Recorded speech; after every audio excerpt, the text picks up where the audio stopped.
Aquilo que eu andei a fazer nos últimos, desde que me conheço, tem a ver com a universidade. A primeira tese que eu fiz tinha a ver com coelhinhos, tinha para aí 4 anos. Isto é preciso explicar o contexto.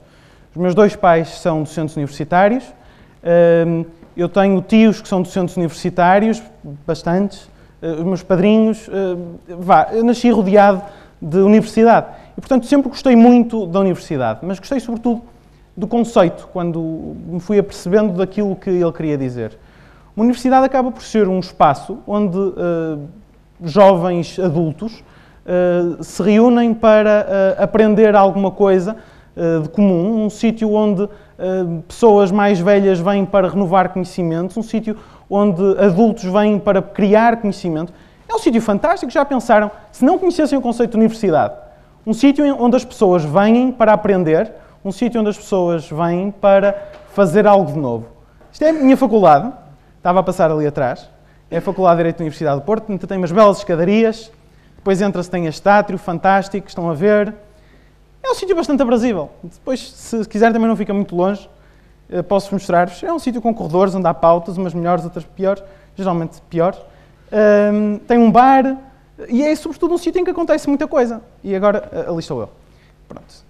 E quando eu entrei na faculdade, imediatamente fiquei muitíssimo entusiasmado com tudo aquilo que se estava a passar por lá.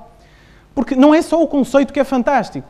Nós temos em Portugal universidades e faculdades absolutamente incríveis, onde as pessoas efetivamente têm tanta coisa para fazer. Isto é a Wikipédia, que também diz umas coisas interessantes sobre a universidade.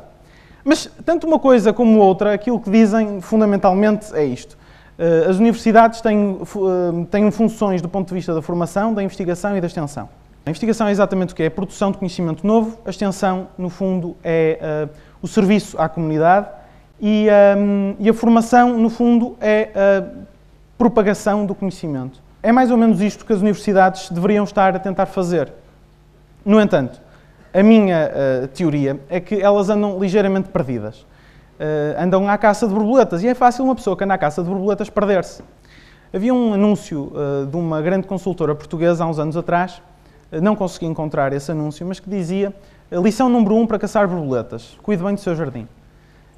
E as universidades às vezes esquecem-se, andam a caçar borboletas, e esquecem-se de cuidar bem do jardim, esquecem-se de ligar aos seus recursos humanos, esquecem-se da sua missão, esquecem-se de fazer formação, extensão e investigação. Do ponto de vista da investigação, aquilo que interessa é produzir conhecimento original, produzir conhecimento em áreas diversificadas e fazer com que o mundo avance. As universidades são sítios sem campainhas, não sei se já repararam.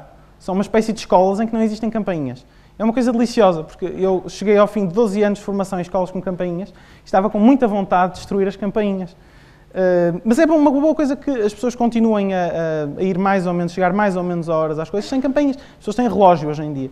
Eu gostaria que, caso um dia vocês alguma vez liderassem uma escola, estivessem em frente, destruíssem as campainhas, faziam um favor aos ouvidos de mais ou menos toda a gente. Boa formação é dada como? A minha perspectiva é o seguinte: nas licenciaturas, aquilo que as pessoas devem estar concentradas em dar uma boa forma mentis, dar quadros mentais para a resolução de problemas típicos em determinadas áreas. Nos mestrados, aquilo que deve ser feito é a capacidade de explorar novas áreas sob a orientação e no final do doutoramento é suposto que as pessoas consigam explorar autonomamente determinados ramos do conhecimento, progressivamente mais específicos. Mas apesar de eles serem progressivamente mais específicos, esta deve ser encarada por nós como uma caminhada de liberdade, como uma caminhada rumo a uma libertação. E digo liberdade e libertação aqui em que sentido? No sentido em que também foi utilizado há pouco em algumas apresentações. Do ponto de vista das escolhas, do leque de escolhas que se abre perante nós. À medida que nós vamos caminhando, as nossas escolhas vão progressivamente sendo mais amplas. Ou se isto não acontece, deveria estar a acontecer. E é por isso que eu também acho que as universidades andam um pouco perdidas, porque utilizam a especialização para aproveitar de forma plena a estupidez humana. E, de facto, se nós pegarmos no indivíduo com poucas capacidades e limitarmos, conseguimos treiná-lo para fazer uma tarefa muito, muito específica. Mas eu acho que não é isto exatamente que as universidades deviam estar a fazer, deviam estar a alargar horizontes, a alargar possibilidades, dentro de áreas eventualmente mais específicas, mas ainda assim a alargar possibilidades. Isto já não me lembro o que é. Ah, já me lembro. Pronto. Isto, no fundo, servia para dizer-vos o seguinte. Porquê é que é importante dar liberdade às pessoas? Porquê é que é importante criar formas mentis e não simplesmente impingir conhecimentos às pessoas? Isto é o que vai acontecer quando eu sair do mestrado em que estou neste momento. Eu entrei na faculdade há 5 anos, vou sair daqui a 1 ano e qualquer coisa, e segundo algumas contas que eu andei a fazer, é isto que me vai acontecer. Desde o momento em que eu entrei até o momento em que eu vou sair, vão entrar em vigor cerca de 500 novas leis e cerca de 2.000 decretos-lei.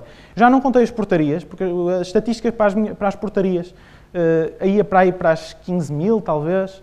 Decretos regulamentares também, pouco menos do que isso. Isto são coisas importantes. Aquilo que vai para lei e decreto-lei geralmente é importante. Isto é aquilo que vai mudar. Se as universidades se limitarem a transmitir conhecimentos técnicos, se não se preocuparem em dar uma formação completa, uma formação com base em valores, com base em princípios, com base em dar os grandes quadros mentais às pessoas, mas sobretudo dar autonomia, dar liberdade às pessoas, elas vão ficar obsoletas muito, muito rapidamente. E isto não se passa só no direito só há números para isto. Porque em áreas como a engenharia, a medicina, os conhecimentos também são igualmente... vão ficando obsoletos também muito rapidamente, e de certeza que nas vossas áreas se tenha percebido disso mesmo. Isto torna-se absurdo. É preciso colocar as pessoas a pensar sobre determinados temas. É preciso, para uma reforma das universidades, para elas se reencontrarem, é preciso colocar as diferentes pessoas envolvidas, os diferentes stakeholders, envolvê-los no processo. Isto inclui ouvir os estudantes, inclui ouvir os professores, inclui ouvir os funcionários, inclui também ouvir a indústria, no sentido de ouvir a sociedade civil. Inclui que todos aqueles que estão interessados em que a universidade funcione bem, em que a universidade crie pessoas competentes e pessoas livres, tenham algo a dizer no processo. Isto torna-se cada vez mais estranho. No fundo, aquilo que nós deveríamos estar a fazer é dar mais opções às pessoas. Era suposto as pessoas acabarem as universidades mais confusas e não certas do caminho que vão estar a seguir. Isto são 2 frases que eu gosto sobre aprender. Estou sempre disposto a aprender, mas raramente tenho vontade de ser ensinado. Eu não ensino nada a ninguém, mas volta e meia há alguém que aprende qualquer coisa comigo, o que é totalmente diferente. Acho que isto acaba por tentar provar, sobretudo a segunda frase, que só dando liberdade às pessoas é que alguma coisa que se faz numa universidade faz sentido. Só dando liberdade para elas fazerem trabalhos sobre os temas de que gostam, obviamente que tenham a ver com as matérias, mas só quando as pessoas têm autonomia só quando as pessoas são desafiadas a fazer grande, só quando as pessoas são desafiadas a excederem-se, só quando as pessoas são desafiadas a fazer melhor é que efetivamente o fazem. E as pessoas têm uma tendência muito maior a fazerem melhor, quando são elas que podem decidir o que fazer. Deixa eu ver se eu me lembro o que é isto. Isto é sobre a autonomia pedagógica e a autonomia universitária. Uma vez mais, era um decreto de lei que estava para ali metido, vícios de formação. Há um amigo meu que diz que é deformado em Direito. Eu acho que também foi mais ou menos aquilo que me aconteceu. Não há liberdade, não há investigação sem liberdade, não há formação sem liberdade e dificilmente há extensão sem liberdade. Não há formação sem liberdade, porquê? Porque as pessoas não aprendem bem coisas que são obrigadas a aprender. Não há formação, não há investigação sem liberdade, porque uma investigação que esteja ligada inscindivelmente a interesses económicos, a interesses políticos, a interesses ideológicos, não pode ser uma verdadeira investigação porque não está ligada à busca da verdade. E isso é que deveria ser importante. Por isso, e depois isto tem a ver com uma outra coisa. Nós, de facto, andamos relativamente preocupados com uma série de coisas, com a empregabilidade, quando se calhar devíamos estar preocupados, isto numa perspectiva um pouco zen, nestas coisas. Isto tem muitos nomes, há quem dê muitos nomes a isto, mas eu passo a ler o que está aí. Dá-me serenidade para aceitar o que não posso mudar, coragem para mudar o que posso mudar e sabedoria para saber a diferença. A questão é que não é só serenidade, coragem e sabedoria que é preciso, são precisas muitas outras coisas. E se calhar a universidade tinha de ter um papel um bocadinho superior àquele que está a ter hoje em dia em dar estas coisas às pessoas. Depois, numa mensagem, se calhar um pouco zen, é preciso dizer que a universidade não é um templo budista. Ali estava um templo budista, ao lado de uma universidade. Não há gurus, mas há mestres. Há na universidade também estudantes, quer dizer, que não são exatamente aprendizes, não são exatamente os padawans, são estudantes. Há os tais mestres, e lá estão os estudantes, e depois os maus da fita, ele devia aparecer o Darth Vader.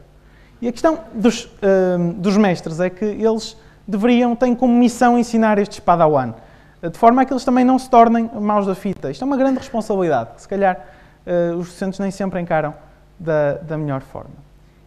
As campainhas aqui são importantes, são símbolos. Porque é que as pessoas precisam de campainhas? Para saberem exatamente a que hora entrar nas coisas, a que hora sair. Mas será que é preciso mesmo uma universidade em que as pessoas tenham... claro que é preciso horas de entrar e de sair, mas relativamente às horas de entrar, não seria... Todos temos relógio. Não seria bom que todos tivéssemos tanta vontade de entrar que não precisássemos ter campainhas a avisar-nos? Não seria também bom não ter de haver campanhas a avisar-nos para sair, porque as pessoas saíam quando aquilo que lá tinham ido fazer estava terminado, não tinham essa euforia que há com a campainha de saída. Isto tem a ver com a liberdade das universidades. As escolas e as campainhas, os serviços públicos. Antigamente não havia campainhas nas escolas, há muitos anos atrás. E elas começam a existir quando as universidades, quando as escolas se vão tornando cada vez mais parecidas com linhas de produção.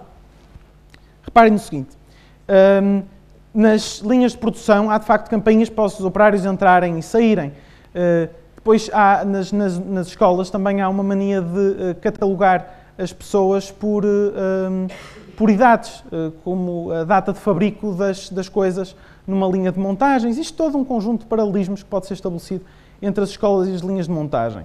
Mas geralmente esses paralelismos fazem com que as pessoas se esqueçam que as pessoas não são coisas que estão numa linha de montagem para depois saírem no final com um conjunto de especificações técnicas que no final se pode dizer muito bem, este indivíduo é licenciado em Direito, funciona, é compatível com o Windows Vista e Macintosh, pelos vistos eu não sei assim tão compatível com o que quer que esteja a ser utilizado aqui hoje.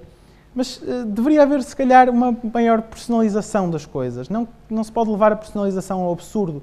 Mas na universidade, em que as pessoas estão todas lá, mais ou menos para o mesmo, se calhar, e em que são adultos, quer dizer, há um conjunto de circunstâncias que permitiriam uma muito maior liberdade do que aquela que é oferecida às pessoas em muitos locais. E se calhar, em vez de, com Bolonha, termos tido a oportunidade para aprofundar essa liberdade, se calhar utilizámos as coisas precisamente ao contrário.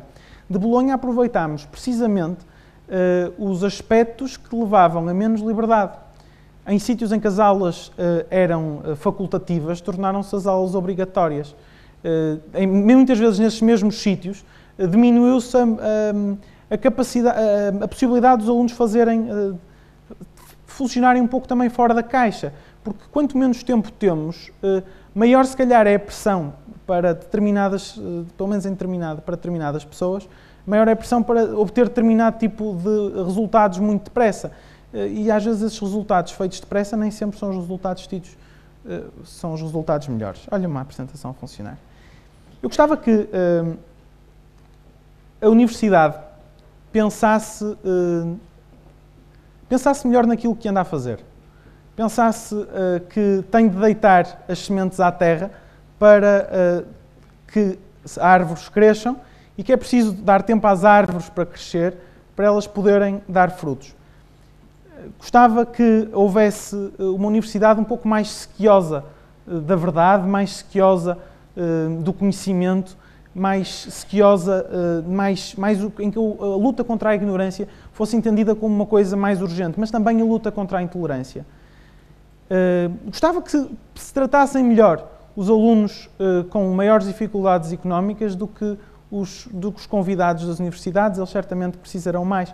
Gostava que os mestres desafiassem mais os seus estudantes e olhassem mais para eles como aquilo que são. Gostava que houvesse na investigação mais liberdade, mais desapego, mais honestidade.